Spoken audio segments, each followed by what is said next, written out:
Trading is simple but not easy. சிம்பிளுக்கும் ஈஸிக்கும் நிறைய டிஃப்ரென்ஸ் இருக்குது. ஸோ இந்த இனிஷியலாக நிறைய பேர் பண்ணுற தப்பு என்னென்னா, ட்ரேடிங் ரொம்ப ஈஸின்னு நினச்சி தான் உள்ளே வந்துடுறாங்க. பட் போக போக தான் தெரியும் அது எவ்வளோ ஹார்ட். ஏன்னா 80% ஆஃப் த ட்ரேடிங் வந்து தியரிட்டிக்கலே கிடையாது, ப்ராக்டிக்கல் சைக்காலஜிக்கல் தான். அதனால தான் நீங்கள் பிரைட் ஸ்டூடெண்ட் ஒரு ஐஐடி பையனே தூக்கி ட்ரேடிங்குள்ளே போட்டிங்கனாலும் அவன் சஃபர் பண்ண தான் செய்வான். 10வது படிக்கிறவனே தூக்கி நீங்கள் ட்ரேடிங்குள்ளே போட்டாலும் அவனும் அதே சஃபர் பண்ண தான் செய்வான். அஸ் லாங் அஸ் ப்ராஃபிட்டையே நோக்கி ஓடுற வரைக்கும் அந்த ப்ராஃபிட் உங்கள் கையில் வரவே வராது. ப்ராசஸை நோக்கி ஓடுங்க, ப்ராசஸை ஃபாலோ பண்ண ஆரம்பிங்க. எப்போ நீங்கள் ஒரு டிஃபைன்டு ப்ராசஸில் உள்ளே வரீங்களோ, இந்த பர்டிகுலர் ட்ரேட் நான் எடுக்கணும்னா எந்த பர்டிகுலர் பேராமீட்டரில் எடுக்கணும், ஓகே இந்த கண்டிஷன் சாட்டிஸ்ஃபை ஆச்சுன்னா நான் எடுக்கணும், இந்த கண்டிஷன் சாட்டிஸ்ஃபை ஆச்சுன்னா நான் எக்ஸிட் பண்ணணும், இந்த பர்டிகுலர் ட்ரேடை நான் எடுக்கிறதுக்கு முன்னாடி எவ்வளோ நம்பர் ஆஃப் குவான்டிட்டி நான் வாங்கணும்னு எனக்கு தெரியணும்.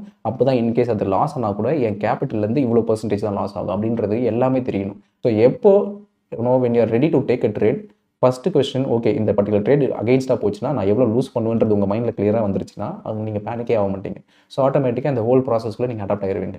ஸோ எப்போவுமே ப்ராஃபிட்டை ஃபாலோ பண்ணாதீங்க, ப்ராசஸை ஃபாலோ பண்ணுங்க. ஸோ இந்த ஒரு அட்ரினல் ரஷ்லேருந்து நீங்கள் வெளியே வரணும்னா, ப்ராஃபிட் வந்தால் ஆஹா ஓஹோன்னு குதிக்கக்கூடாது, லாஸ் வந்தாலும் ஐயோ அம்மானு குதிக்கக்கூடாது. ஸோ ரெண்டுமே நீங்கள் நார்மலாக இருக்கணும். ஸோ லாஸ் வந்தால் ஐயோ அம்மானு குதிக்கிறதுக்கு காரணமே ப்ராஃபிட் வந்தால் தலைக்கால் புரியாமல் ஆடுறதுனால தான். ஸோ ப்ராஃபிட் இருந்தாலும் சரி, லாஸ் வந்தாலும் சரி, ஓகே இது எனக்கு மேட்டர் இல்லை, நான் ப்ராசஸை ஃபாலோ பண்ணியிருக்கேனா, கரெக்டாக என் ட்ரேடிங் ரூல்ஸ் படி பைன்னு சொன்னது நான் எடுத்திருக்கேனா, ஓகே சூப்பர்.